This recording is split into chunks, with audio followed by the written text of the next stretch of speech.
Hey, Ron McClung here, otherwise known as Seawolf on the internet.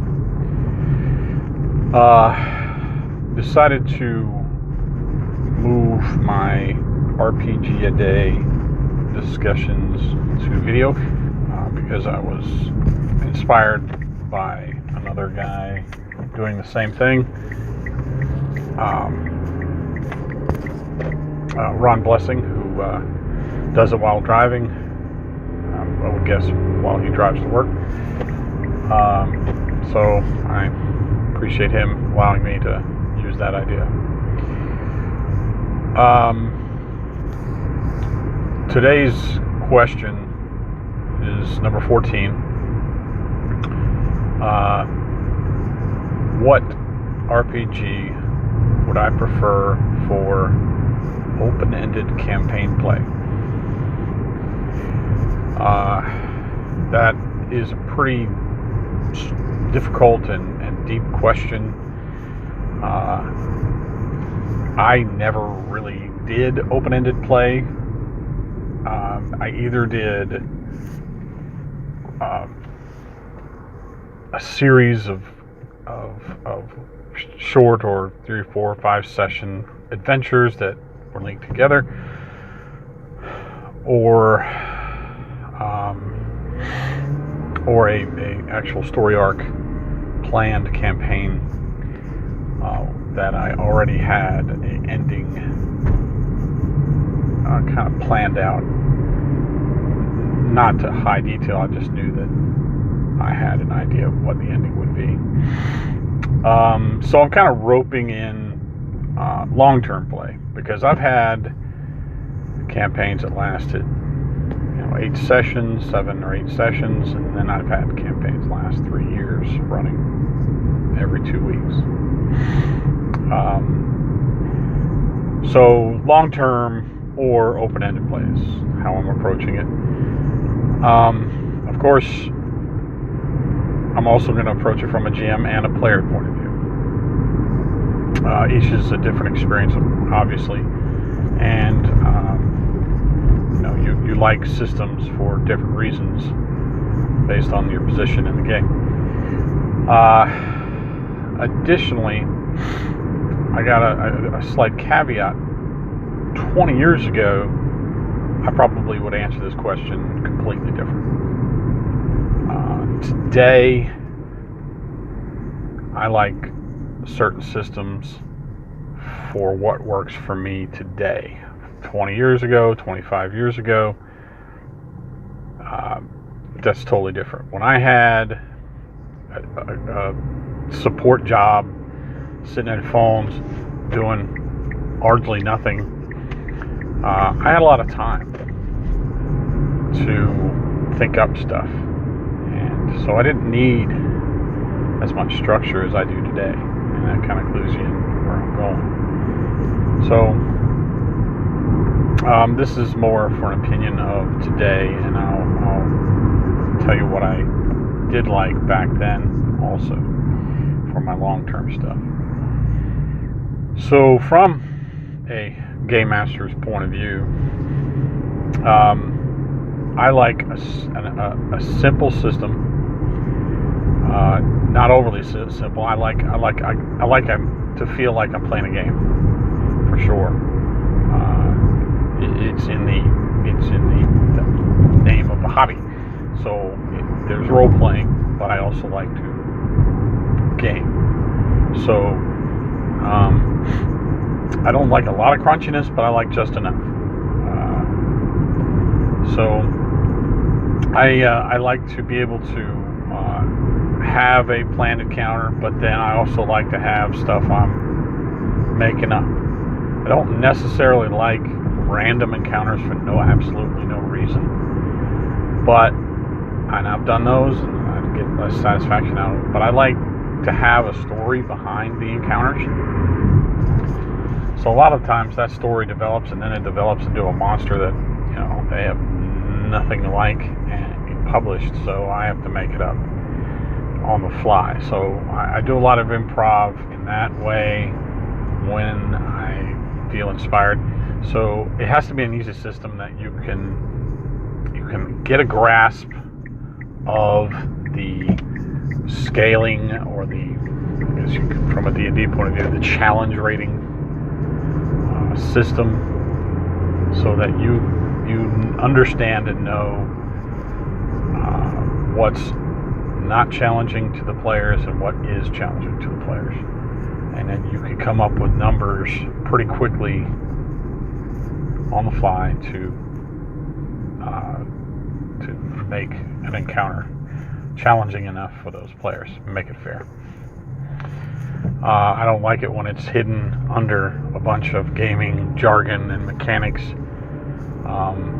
make it too complicated, it just doesn't work.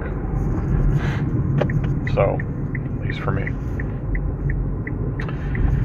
So in that sense, recently I've been doing a lot of Fantasy Age, and that system I'm getting a pretty good grasp of, and it has enough crunch that I enjoy. Savage World is also a great system, and there are times when I'm playing Fantasy Age and I just think, wish this was Savage World. No, but I like them both more or less equally, although I kind of lean towards Savage World, but and I think my next campaign will probably be Savage World. But I like those kind of systems for long-term gameplay as a GM.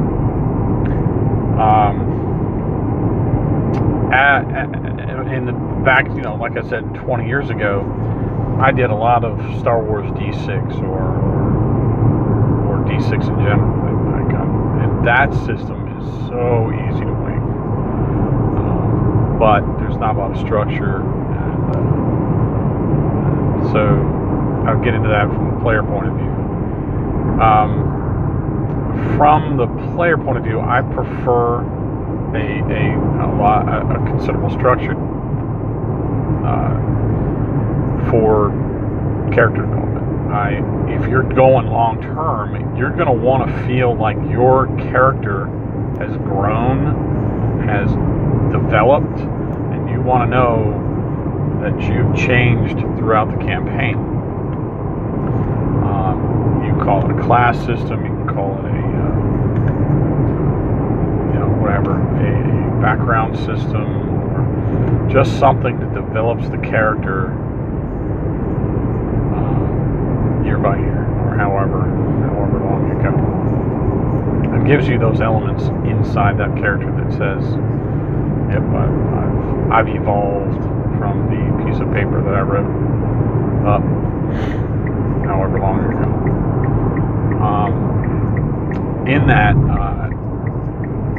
that developed out of that need developed out of running Star Wars D6, as I explained, because after a year or two, D6 characters just end up merging or kind of morphing to being the same. You've got a gun bunny, you've got a thief, you've got a diplomat, you've got a mechanic.